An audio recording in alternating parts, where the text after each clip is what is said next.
I wear my feelings right here. Right here. I wear my feelings on my sleeve. And for some reason, since I was a kid, I can't walk into a room and not speak out loud whatever it is that I'm thinking. So if I think something sucks or is bad, I'm not going to just say it's bad. I'm like, this sucks. If I think you suck, I'm going to tell you, you suck.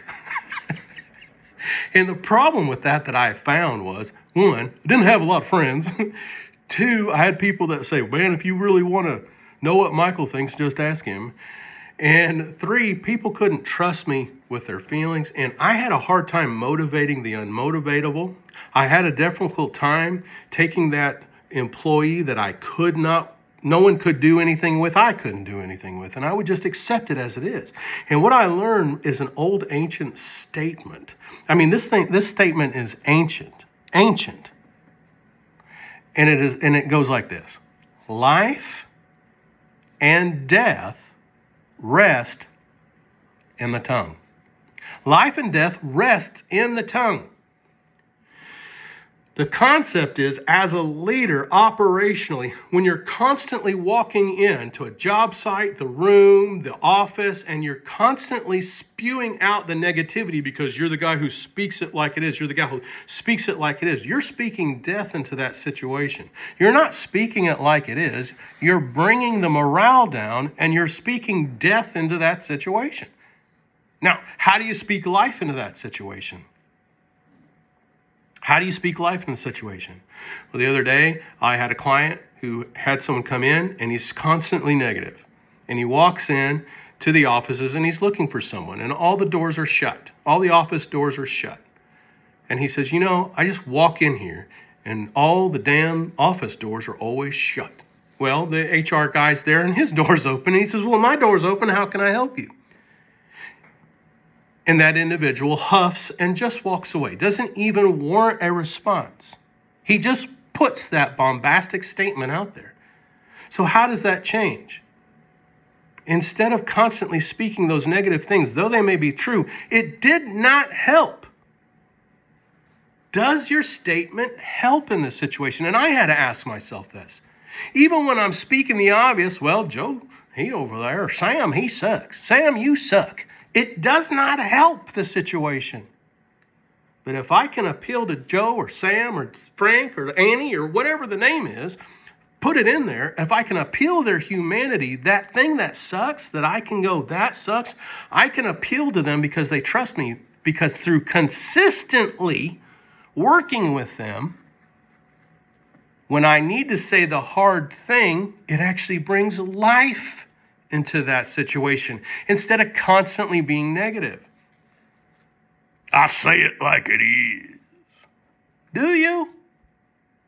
And when you say it like it is, are you actually helping at all? Is it bringing any kind of real resolution to the problem? No.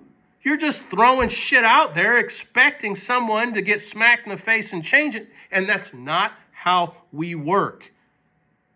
Human beings literally have a mechanism right here that if you can get through here, it's the gateway to here. And once you touch this in a positive way, there's no end of what you can do with somebody to rise them up and help them to change and see things. Because when you point things out to them that may be hard for them to hear, to filter through here, they know it's done in such a way that you love them and you want the best for them. And in the past, when they've taken your advice, they've grown and it's prospered them. Perry would tell me things, a guy who's taught me so much about leadership. And him knowing at that time, at the time when he first met me, I'm a violent young man. I'm a tell it like it is type of guy. I literally did not have that moment where I didn't care what was your title. If you were doing something shitty, I'd point it out to you, and then I would make sure that you knew that if you didn't change, I'd fight you. He knew that was the kind of guy that he had. He knew that he was with a broken guy that was tired of people's shit and 99.9% of the time was right about whatever the problem was, and was wrong because he was willing to get violent to change it. That's the kind of guy Perry was dealing with. A guy full of ego, a guy full of confidence, a guy who's had these very trained on how to handle them and was very confident. Now, how do you guide that guy to be compassionate and love people? I had to trust him. He knew that I had to trust him. When you find that rabid dog, he's just biting everybody. He's not going to listen to you, the trainer, unless he knows that you can trust him. And sometimes that takes to save a dog getting bit. And having a stronger sense of self that bite doesn't hurt you.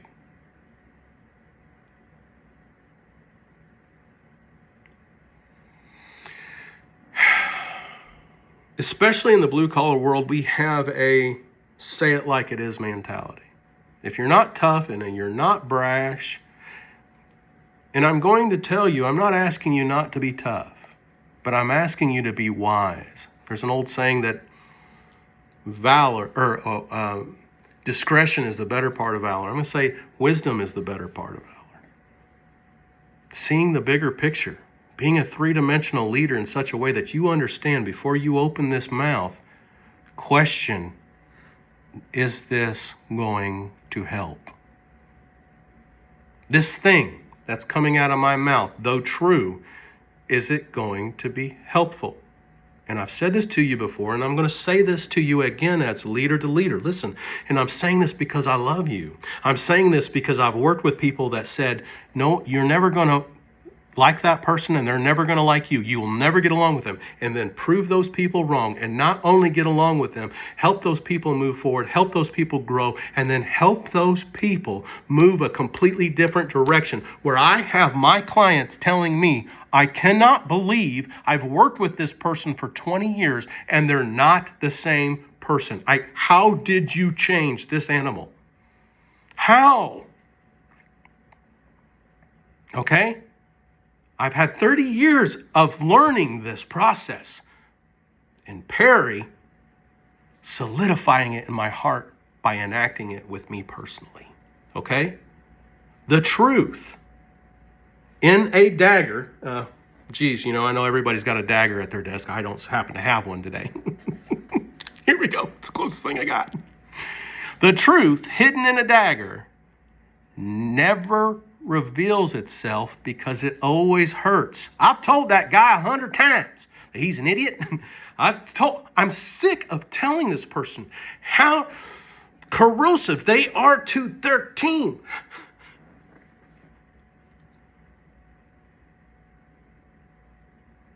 And I had a leader tell me that. I've told this person how their negative attitude constantly is bringing their team down. And I said, slow down, buddy. Slow down. So this is how he told him. He's like, and we're going to use the name Jake. Jake, you're constantly bringing your team down. Every time you open your mouth, it's something negative. And I'm sick of it. Your team is sick of it. It's a reflection upon you. I don't know what's going on. I don't know what your problem is. What's your problem? Do you just, I'm going to use some naughty language here because this is what was used. Do you just fucking hate working here? Do you fucking hate your own life? What's your problem? I'm so frustrated with you, dude. You got a good job. You got a good life. You got a great wife. You got great kids. You're making good money here. What the fuck? It's like I can't do anything right in your eyes. It's constant negativity. And your team keeps coming to me, jumping the chain of command, and I'm sick of it. I'm sick of it. And those were the words that was brought to me. And I said, instead, invest in this guy consistently, because if you've been talking to him in that way, it's the same thing that he's perpetuating in others. You're speaking death into that situation. What you're saying is you're always a problem. And I'm a smart guy and I can't figure your problem out. You're a smart guy and you're just resting on the problems. You're nothing but a problem. You'll always be a problem. Not only that, I don't know what's wrong with you. So you must be stupid. Because that's all this hears. You see, the human mind has this gateway, and what I learned through counseling people for 7 years, coming in and out of prisons and stuff, I could do things with those people no one else could. And the reason is because Perry taught me that if I come in swinging, this shuts off immediately, because that's all they've ever heard is negativity. But when I start speaking life into them consistently, there's a paradigm shift that happens. There's this awakening that happens. I have goosebumps all over me because all I ever heard was constant negativity. But when I had Perry come to me and say, I see greatness in you.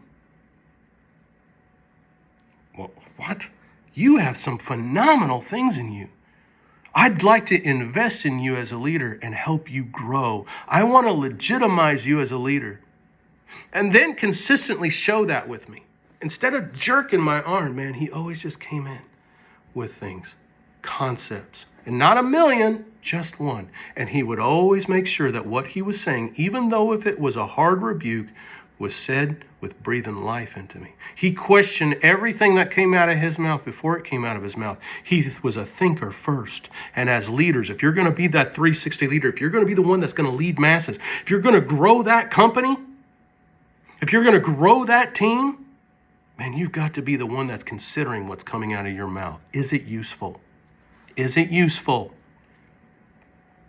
Is it bringing life? So this is what I told this to this Jake. I said, Jake, I see greatness in you, buddy. Whatever. No, I do. Because, and I don't leave it there. I show them how, where I've seen their brilliance. Because as a leader, I'm investing enough that I'm actually thinking about it. But I want to help you ascend because I think that you have a higher calling here in this organization, and I want to see you grow. So I'm going to push you, intentionality. See, I'm intentionally telling him, hey, I'm going to be pushing you with concepts. So that he knows when I'm asking him to run harder, he knows why. I'm not just doing it just because. Most of you bombastic leaders are like, I'm going to push him until he screams. It's so unintentional, and the other guy thinks that you're just beating on him. He has no understanding of why. But when you tell him, I'm going to beat on you, and this is why, because I'm going to bring out the best in you. A guy forging metal, he's hammering that out. But before it starts, it's just a chunk of metal. It's useless. But then when it gets in that fire and under that heat, and then it gets the resistance of that hammer and anvil, it becomes something beautiful. And that's what I want to do for you. I want to forge something great out of you. So when that pressure's coming, when that beating's coming, when that fire's coming, they know why. So then I say, I see greatness in you, Jake. This is why I see greatness in you. This is why I'm going to push you. This is what to expect. And I want to talk to you about this one thing, buddy. There's an old concept. It's ancient, and because people have known it for thousands of years, they've been utilizing it in leadership. And it's an old concept that we've abandoned in our world. And that is this concept: life and death rest in the tongue. And when I come into a situation in my team and I walk in and I see something that's not going right, instead of just, what the fuck is going on here? You guys dang it, every time I walk in here, you're not working. No, I'm going to say, hey guys, what you busy doing? What's the project for today? What you thinking about? I'm not going to just naturally assume. And I'm going to start trusting my team more to do the job. And I'm going to start speaking life. Where can I help? How can I help you guys? Well, we're really not feeling motivated. How can I motivate you? The old me, guys, I'm going to be honest with you, the old me would have said, well, I can motivate you. Get to work or fucking go home. Now, guys, that was the old me. And I'd have told Jake that too, but what I found is I got more enemies. But the more that I was able to appeal to these people's humanity and speak life started coming out of me, and speaking life into that situation, man, I could get past this and get to this. And anytime I gave a heavy rebuke, those guys were quick to respond because they loved me and they respected me, and they knew that every time I came into that room, I wanted the very best for them. They knew that anytime I was pushing them, it was because I knew they were capable and I was trying to make them shine. Jake, you can be one of two kinds of leaders. One who looks in front of his men and says, charge, and they all take 10 steps back, hoping you get nailed. Or you can be that kind of leader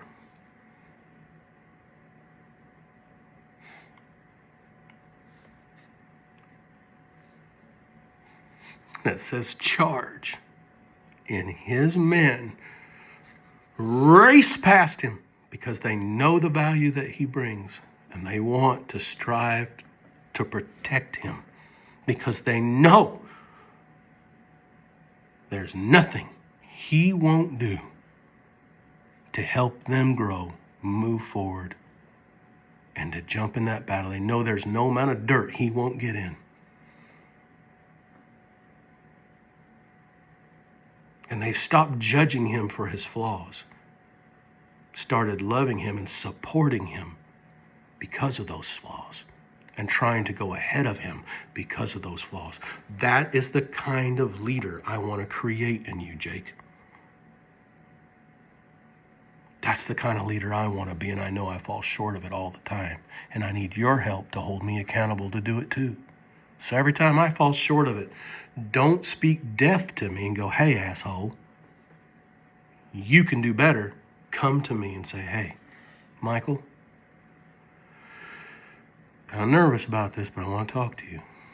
The way that you talked to Adam earlier was really out of line, and you hurt him. And I think you owe him an apology. And the only reason why I'm saying that is because you gave me permission to come to you as a leader and hold you up. And that's all I'm trying to do. Okay. Now, friend, let me tell you something. If you can create that kind of atmosphere, if you can create that kind of leadership, and you keep moving forward intentionally, there's just about nothing that you can't get through. Not economic downturns,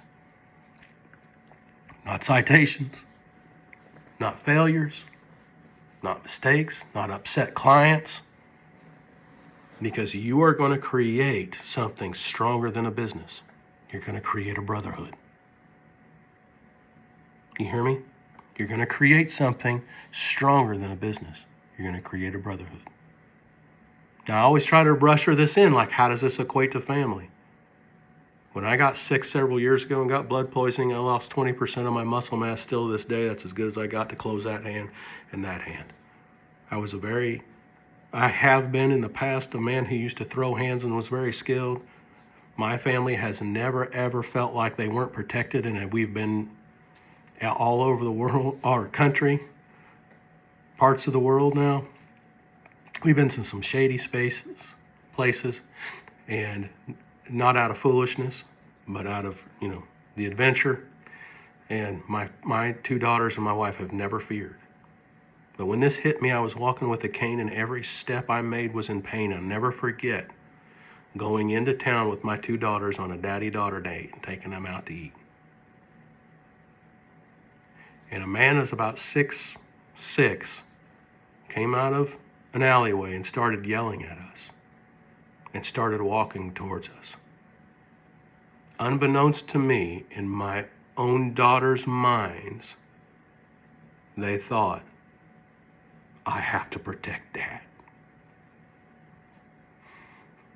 These two girls, one of which at the time was only 16, the other one's about 18 or 19, was willing to protect me. Now, because I'm wise, we turned around and we kept walking. We went around that corner to where the more populated people were in this downtown we were at, because we were headed to a restaurant. We weren't in an alleyway or anything. I said, just keep walking. But later, on their own, both said they'd protect me. And I realized that in that moment, I had become the leader, that if I had said charge, those two would have ran ahead of me. I want that for you, both at home, and I want that for you at work. And you can do it. Stop saying, I'm not the inspirational guy you are. I can't do that. Yes, it's just a skill. That's all it is. Just like anything else, it's only a skill. And any skill you learn or concept you learn, you practice, you enact, and then you take the emotion out of failure and you say, okay, I fell short on that one. I didn't tell Jake the way I wanted it to. And the next time I'm going to adapt. That's what I had to do. Naturally for me, I was aggressive, I was mean, I was threatening. So when Perry started teaching me these concepts, I had to practice them. And I had to hold myself accountable to them. And because Perry was in my life, he held me accountable to him. But it didn't look like, you dumbass, look where you failed. It was, hey, great job there. Consider this moving forward. I love you. I love you. And you know what? I've come to the place in my life where I know where I'm supposed to be. And I know what I'm supposed to be doing. And this is it, encouraging you and lifting you up and teaching you a skill that I have that has made me very, very successful. I want to give this to you. So practice it this week. And here's your homework. In everything. In how you speak to yourself. In the inner workings of your own mind. And how you speak to others. Ask this one thing. Am I speaking life into this situation or death? Am I looking to uplift or am I looking to destroy? Am I speaking life or death? I'm going to tell you, if you master this skill, listen to me. I am making you an absolute guarantee because I know it works. If you master this skill, both internally in yourself and in others, you will build a legacy that will far surpass your legend. The things you will build will be so good, so beautiful, that other people will be inspired to carry them on. This is how we change our world. This is how we change our businesses. This is how we change culture. This is how we move our families forward. This is how we create conflict resolution. This is how we find answers to the impossible.